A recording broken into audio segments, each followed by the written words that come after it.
Hey, we're Public, and you're watching Secret Fangirls. I'm Ben. I'm the drummer. Oh, I thought you were going to go for a hip shot, like I play tambourine. I'm John, and I sing and play guitar. I'm Matt. I sing a little bit, play bass guitar and synth. Oh, here we go again on this ride. So that was us, like, trying to figure out what to do, and like we had a lot of ideas for like storytelling, and then we ended up being like, why don't we just have fun with it?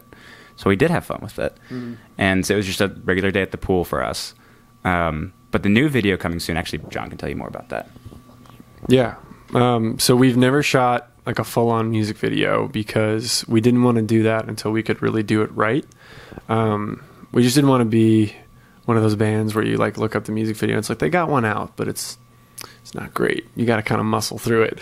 But so we shot one. It's almost finished in the editing process. And I think we took some risks on it because we wanted to do something that was a little different for us and that we think would add a little more depth creatively to the band. So I'm excited about that. But yeah, the vertical video, like Matt was kind of saying, like we overthought what it could be a lot because we wanted something to tide people over while the single was out.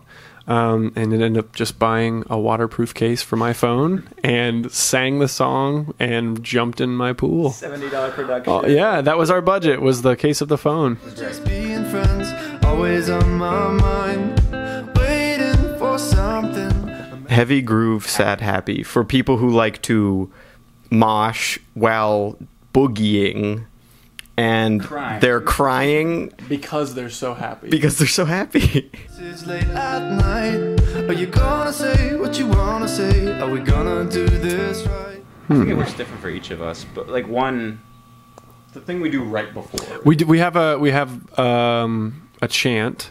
I'm not going to say what it is because it's a secret, but I mean we have a little chant where we group up and there's some jumping and there's some yelling, which is just to kind of get us all on the same page, and be unified right before we run up there. And then I think individually, my best shows are when I actually think about like, okay, I'm about to go out there. This is what I'm going to do. It's going to be awesome. But I don't always do it, but it's for the best. I like to jump around a lot. If I like really get the blood moving, then like that's a much better start to the show for me. I think there are a few that we tend to do just depending on where we're at. For like college shows, sometimes when we've got a lot of room, we put a Beats pill, or you have a UE sort of speaker, and put like disco 80s, sometimes Japanese jean dancing music, and it's where we put on our really tight jeans and just like warm them up. So that's a thing. That's a thing. And then I drink, whether I need it or not, a Red Bull right before I go on. I don't know why. Could be just psychological. Could really help me. I don't know. That's true. I don't know. But I keep doing it because nothing's gone wrong so far. So. But I'm hesitating when I'm around you. I can't escape that look in your eyes. It's getting late and we're just talking. My feels locked inside. I wanna go to the... There's a wrestler that uses the Pokemon theme song that I think is like totally cool. I don't know if I'd use that. Let me think about it real quick, but I think that's cool. I think mine would have to be the Imperial March from Star Wars, like the dun dun dun dun dun dun. Yeah, that would jack me up. Let's Groove by Earth, Wind and Fire. That's good. That's different stuff from each of us. 'Cause you're the one that I want. 'Cause you're the one that I need. I kind of have a story. Well, it was the first thing that came to my mind, at least. We opened for Neon Trees one time, and it was like right in the prime of when I was like really listening to them a lot. And also their frontman was just so charismatic on stage, and I was just looking at people and being like, man, how do you do that? But we played a show with them, and it was like that moment where they had sound checked and he was just kind of standing there, and like I was just kind of standing there. And I went up and said hi. And I didn't do anything like particularly stupid. I just wasn't that articulate. I was just like, hey, man. And he was like, hey, so glad to have you on the show. Like, very nice, very cordial. And I was just like, yeah, I love your music. And he was like, thanks, man. And then that was it. And I remember feeling kind of dumb when I walked away. But I like to think that it was a nice exchange. one. Who would you fangirl over? Think about it. Would I? Besides me. Yeah. Oh, yeah. That's exactly right. If I got to meet Nile Rodgers, you know who that is? Yeah, guitar player from like the disco age, the golden age of disco, like Chic and Sister Sledge and all that. And he like came back around and like had some giant hits with like Daft Punk.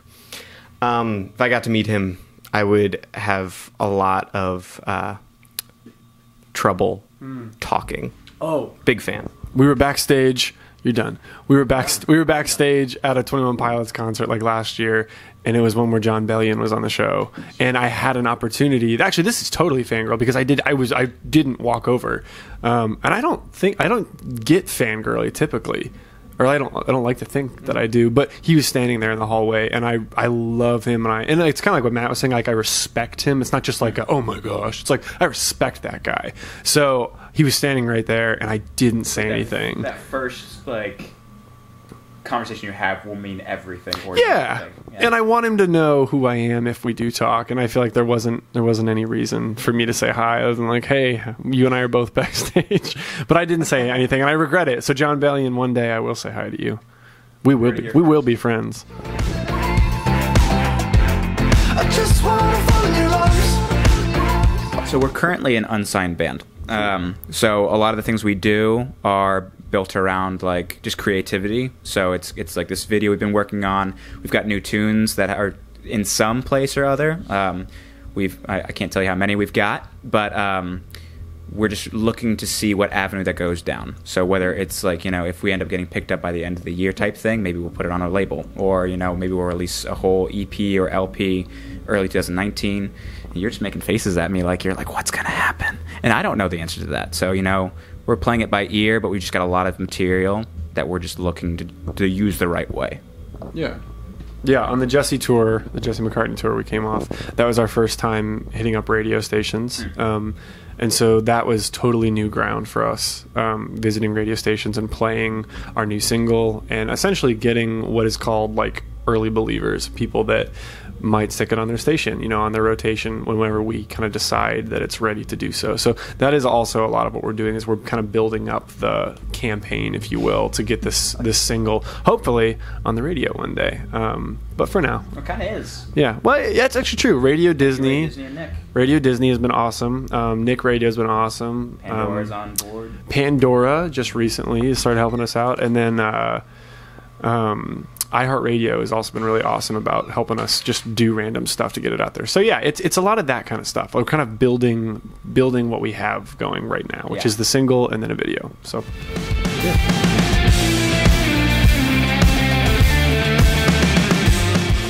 Public the Band on at the at goes before at Public the Band. Even on Facebook?